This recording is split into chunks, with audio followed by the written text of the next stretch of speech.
और चाय पिलाई जाएगी। बिल्कुल जुनैद, ये बात तो जरूर की जाएगी, लोग वहां पर मौजूद है, लेकिन हम एक प्रोफेशनल फौज रखते हैं। 2019 27 फरवरी को जिस तरह पाकिस्तान के फौज ने वहां पहुंचकर अभिनंदन को रेस्क्यू किया, आज भी प्रोफेशनलिज्म का भरपूर मुजाहरा करेगी। डॉग फाइट शुरू हुई पाकिस्तान और भारत के दरमियान। राफेल जो कि 4.5 जनरेशन का तैयारा है, एक बार फिर से रुस्वा हुआ है, एक बार फिर से गिरा है और पाकिस्तान ने उनके पायलट को गिरफ्तार कर लिया। पाकिस्तान एयरफोर्स जिंदाबाद। एक बार फिर से पाकिस्तान एयरफोर्स ने भरपूर मॉर्निंग टी तैयार है। अली अरबाज एंड अली डार, पाकिस्तान ने भारत का राफेल तैयारा मार गिराया है और मॉर्निंग टी बिल्कुल तैयार है और क्रैश लैंडिंग बताई जा रही है।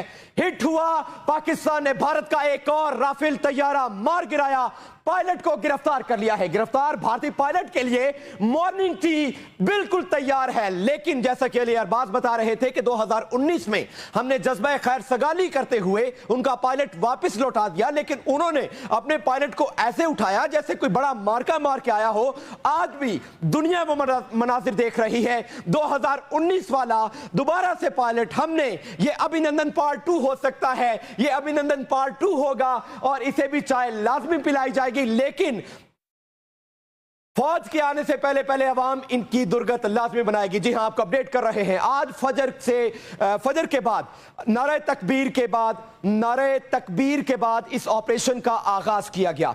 ऑपरेशन हुआ, मिसाइल फायर किए गए, तमाम मिलिट्री यूनिट्स को टारगेट किया गया, उनके मिलिट्री डिपोस को उड़ाया गया है। पाकिस्तानी फौज दुनिया की एक बेहतरीन फौज है जिसने प्रोफेशनलिज्म का सबूत देते हुए बताया कि वो नहत्तों पर वार नहीं करते, वो बच्चों पर वार नहीं करते, वो औरतों पर वार नहीं करते। लेकिन मोदी सरकार को यह समझ नहीं आ रही थी, तुम कितने राफेल भेजोगे, हर घर से राफेल को मार गिराने के लिए शाहीन निकलेगा। तुम कितने राफेल भेजोगे, हम हर राफेल को गिराएंगे, या तुम कितने राफेल भेजोगे, हर राफेल मिट्टी होगा। और अभी आपको बताएंगे पाकिस्तान ने भारत का राफेल तैयारा मार गिराया है, जिस तैयारे से बर्बरियत की जानी थी, जिस पर बड़ा मान था, बड़ा फख्र था भारत को, उसको इस वक्त आग लगे के मनाजिर आप देख रहे हैं, उसको इस वक्त गिरा दिया गया है। राफेल एक बार फिर फेल हो चुका है।